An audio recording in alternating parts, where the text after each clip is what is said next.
Alright, guys, so time for another comic review from another book sent to me by Chris, aka the Mount Vernon Kid. Chris, thank you again. And today we're going to be looking at Fantastic Four Full Circle, written and drawn by Alex Ross. Now, you may be thinking from this cover alone, it's like, oh, this book must be like 60s or 70s or even like an 80s graphic novel. No, this came out just this week. Like, this literally just came out this week. I mean, it's Alex Ross. Of course he's going to have like this brilliant classic artwork. Now, for those who know me, I really, and I do stress, really love the Fantastic Four. I've always enjoyed the camaraderie, the family, everything about the Fantastic Four. So this was a treat to have Alex Ross basically go back to the Kirby Lee era of the Fantastic Four and do something like just really fun. Like just have a fun adventure with these characters. And I can, it's a lot of fun. Like, the artwork alone, like, that's the thing, is that the big bucks and the big draw is the artwork. I mean, look at this. All done by Alex Ross, doing a full book. I mean, every fucking page is just beautiful. This is, like, some really good-ass Alex Ross stuff. There's just some... that's really what you came here for when reading this book, is really you came here to look at Alex Ross artwork, and that's what you got. Now, what is the story? You're probably asking, what is the story? So the story basically is that one night someone has broken into the Baxter Building. And the Fantastic Four discover that this is a person from a classic story. One that a lot of people forget. There was basically a guy who impersonated the Thing, and he traveled into the negative zone with Reed, but then he got a conscience and threw him out of the negative zone when shit was going haywire, and he got abandoned there. So the Fantastic... And now he's back, and he's dead, and all these creatures from the negative zone are crawling out like a Trojan horse.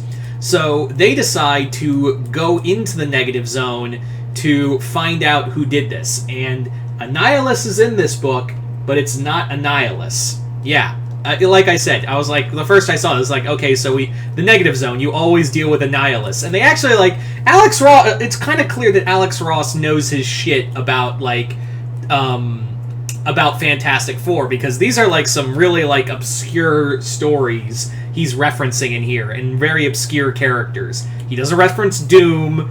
He's like, you all know Dr. Doom, but here's some stuff to show that he is a real Kirby Lee fan, and show off like how much he knows of his Marvel shit. Because we're referencing comics I don't think a lot of people know or like remember. Unless you read, like, Marvel Masterworks or Essentials or, the Epic collections, then you go back and read those stories and be like, oh, it's that. It's that story. But yeah, the other thing is that it's so well-paced, and, for a graphic novel, it's so well-paced, even though it's not a long book, but it is definitely a story that I thoroughly enjoy, because Ross really, Alex Ross doesn't leave a single panel to waste, and everything just feels like well-paced. And yeah, this is a beautiful book, and definitely is a great celebration of it's such a great celebration of what Fantastic Four is all about. This is a book that clearly is I tip my hat to you, Stan Lee and Jack Kirby, wherever you are out in the ether. This is it's just so fucking beautiful. I also love that there's some great humor in here. There's this moment where, when the house gets attacked the first time, and Reed comes running in trying to throw his clothes on, and Sue is invisible, already, and Johnny has this moment of, Sue, why are you oh, fuck both. He's like, ew, guys. So, they clearly, it's kind of, yeah, I thought that was kind of fun. And also, when they go into the negative zone, Ben is just like, I hate it, I hate it, I hate it, I hate it. So there's some Ross has got some nice like dry humor here and there, and no one feels out of character. Everyone feels like the characters you know. There's no like Reed Richards being a dick. There's none of that.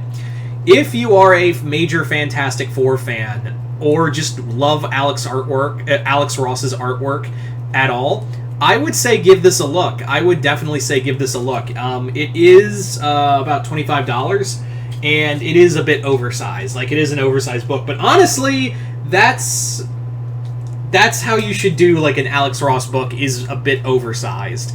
And trust me, the art alone is worth the price. I highly recommend this. I can't get over how good this comic is, and how like it feels like something you'd see in like a dime store bin or like a classic comic, and you're flipping through like old graphic novels and you see this. It looks like something like that. Like you'd see this at like a store or a comic shop or even like a thrift store, and it's like all these old dusty graphic novels from like the 60s and 70s no one bothered to remember, and boom, here it is.